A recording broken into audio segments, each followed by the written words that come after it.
साथियों नमस्कार, मैं सुरेंद्र वर्मा सुंदर आपके अपने चैनल सुरेंद्र वर्मा सुंदर छटपटाहट में हार्दिक अभिनंदन और स्वागत करता हूं। मित्रों और दिव्यता का स्पर्श पाने आए सभी साधकों, आप सभी का इस आध्यात्मिक सफर में हृदय से स्वागत है। आज आप केवल एक कविता नहीं सुनेंगे बल्कि एक यात्रा पर निकलेंगे। उस यात्रा पर जहां पहाड़ का हर शिखर मंदिर बन जाता है, हवा का हर झोंका मंत्र बन जाता है और मौन भी अपने भीतर देवी की आवाज़ ले चलता है।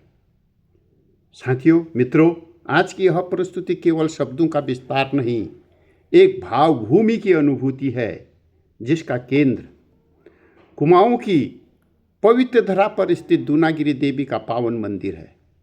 दूनागिरी जहाँ पौराणिक कथाएं जीवित हैं, जहाँ शक्ति परंपरा सदियों से प्रवाहित है, जहाँ प्रकृति स्वयं आरती उतारती है और जहाँ हर आगंतुक अपने भीतर की देवी को परिचित होकर लौटता है। आज की प्रस्तुति में हम दूनागिरी की उसी दिव्यता को कविता के माध्यम से आपके मनों में उतारने का प्रयास करेंगे।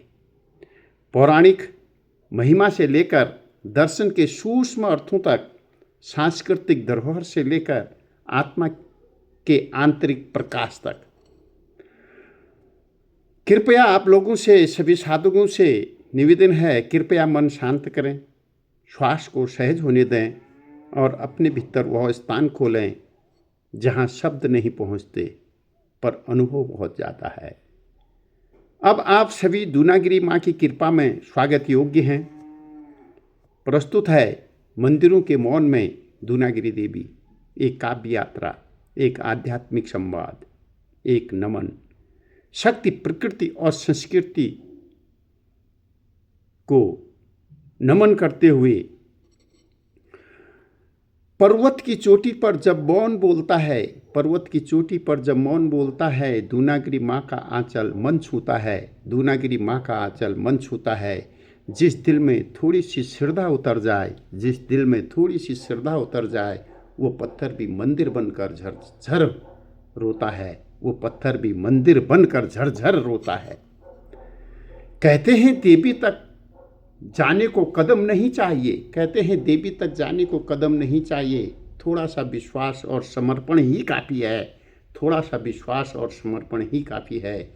दूनागिरी माँ के दर पर जो मन रखाया, दूनागिरी माँ के दर पर जो मन रखाया, उसके भीतर नया उजाला साफ ही साफ है, उसके भीतर नया उजाला साफ ही साफ है। साथियों मित्रों, एक आध्यात्मिक यात्रा, पौराणिक कथा और सांस्कृतिक धरोहर की काव्य गाथा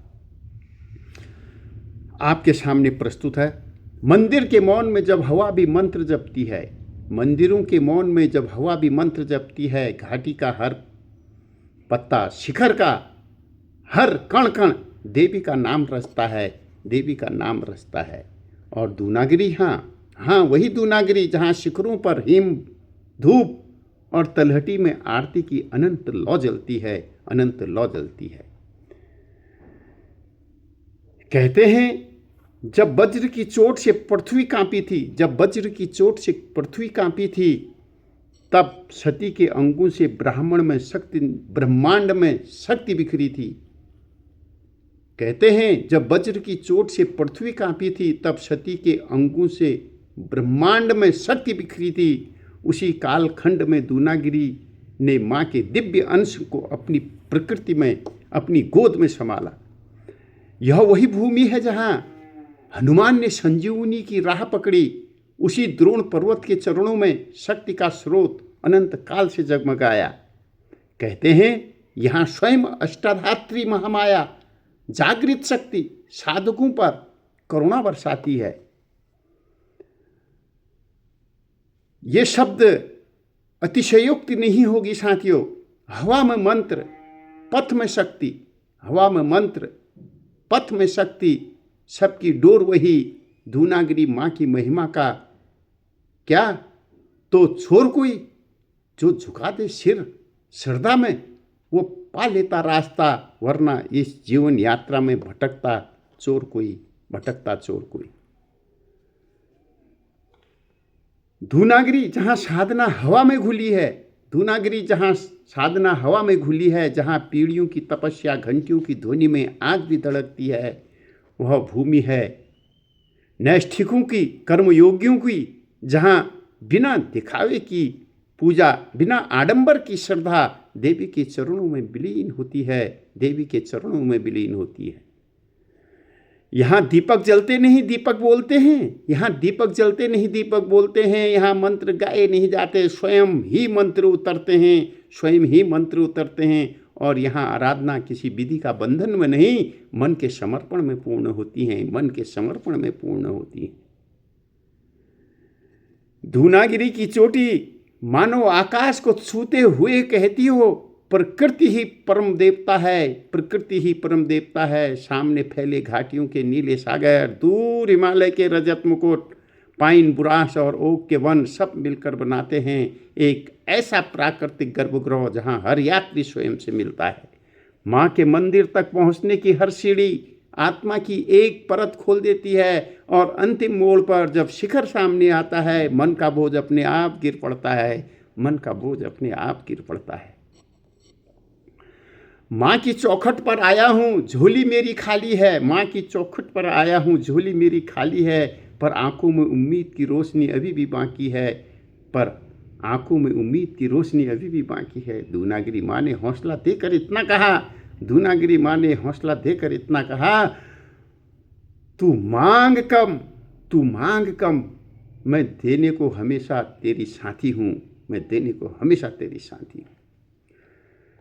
साथियों, यहाँ लोकगीतों में भी देवी बसती है। यहाँ मेले में उठती ढोल दमाओं की लय साधना को उत्सव में बदल देती है। धूनागिरी केवल मंदिर नहीं, कुमाऊं की सांस्कृतिक स्मृति है। पीढ़ियाँ यहाँ आशीष देकर अपने जीवन भूमि को लौटती हैं, और इसी आस्था निष्ठा ने इस पर्वत को लोक धर्म का जीवंत प्रतीक बनाया है।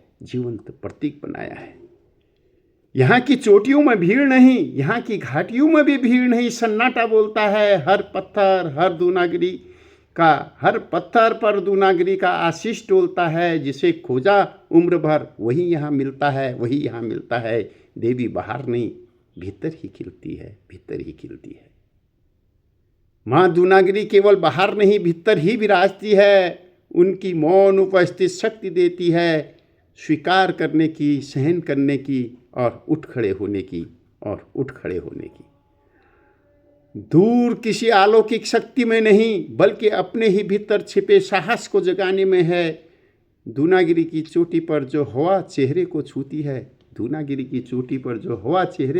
है, वह कहती है मनुष्य का सबसे बड़ा मंदिर उसकी चेतना है। और वही चेतना जब विनम्र होकर अपने अहंकार को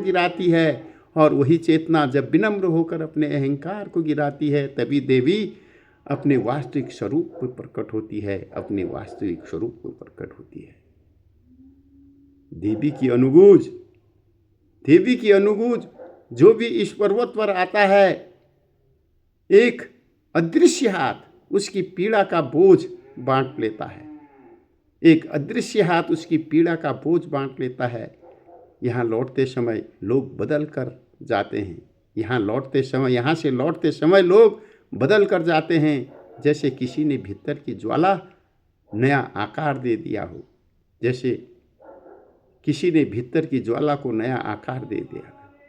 धूनागिरी माँ, तुम केवल एक तीर्थ नहीं, एक अनुभूति हो। तुम शाश्वत शांति हो, एक आस्था हो जो समय के हर तूफान में अडिग खड़ी रहती है।